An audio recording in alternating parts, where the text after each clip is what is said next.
嗨，大家好，我是戴淑轩，我来自英国，欢迎回到我的频道。因为中秋节快来了，所以今天我想来跟大家分享中国与英国文化中的神话与传说。由于有非常多的神话故事，所以今天我会注重在一些最主要的。如果有西方朋友在看，也可以一起学习中国文化哦。So first of all, I want to tell you about some Chinese stories that everyone knows about, so you can hear me say them in English. There are so many stories and legends, as you all know, but these are some of the most famous ones. First of all, Chang'e and Hou-Yi. I've heard the story of Chang'e many times now. Basically, legend has it that there was a beautiful girl called Chang'e, whose husband, called Hou-Yi, was an archer.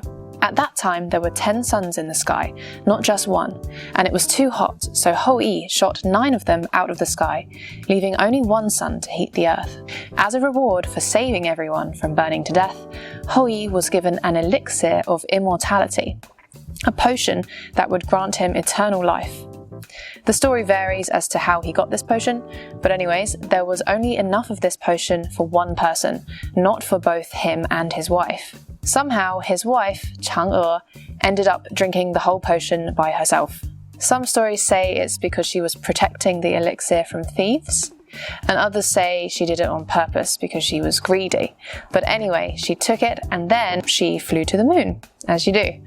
Some say that she flew to the moon because she jumped and didn't realize how weightless she was, so she ended up going all the way to the moon. Today, Chang'e is remembered every year by eating mooncakes, yuebing, during the Mid-Autumn Festival, which is also called the Moon Festival. It's celebrated on the 15th day of the 8th lunar month, which is when the moon is supposed to be at its biggest. Another interesting and related legend is about the Jade Rabbit, which is a white rabbit often seen pictured next to Chang'e on the moon in paintings. Legend has it that 3 gods came down to Earth during the time of the 3 sovereigns and the 5 emperors, who ruled some parts of China a long time ago before the first Chinese dynasty. One of the gods asked a wolf, a monkey, and a rabbit to get them something to eat. The wolf and the monkey found something, but the rabbit didn't get anything for him to eat. So, feeling guilty, the rabbit sacrificed himself to be eaten. The gods were so impressed by the rabbit's selflessness that they brought the rabbit back to heaven with them, where it learned to make divine medicine with them. The rabbit was so good at this that it was rewarded by having perfectly white fur, which was smooth like jade. Hence its name, the Jade Rabbit. There is such a thing as white jade. A twist here is that it turns out the Jade Rabbit was actually responsible for Hou-Yi, in the previous story, receiving the elixir of immortality, which was not supposed to happen. So as punishment, the rabbit was also banished to live on the moon with Chang'e and be lonely forever. So that's why if you look at the moon today, you can supposedly see the shape of a rabbit there.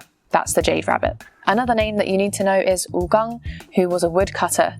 Basically, the idea about Wu Gong is that he's also on the moon, cutting down a tree that keeps regrowing itself every time he cuts it. So how he got into that situation is a little unknown. Some versions say it was punishment because of his obsession with becoming immortal. Okay, so those are the legends associated with this time of year in Chinese culture.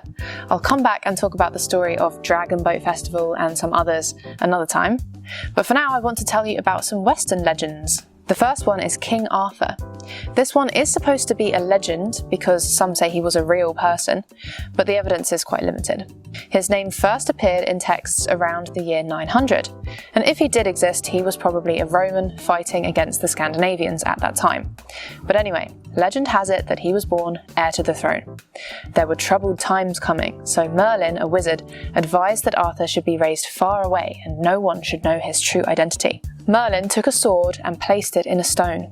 He cast a spell on it so that only the true king could pull it out. Many knights tried to pull the sword from the stone, but no one was successful. One day, Arthur tried to pull out the sword from the stone, and he succeeded, becoming the true king of England. The finest knights joined him in his castle, and they became the Knights of the Round Table. There are loads of legends and stories related to them. So this story has been made into a film, and there's even a Disney remake.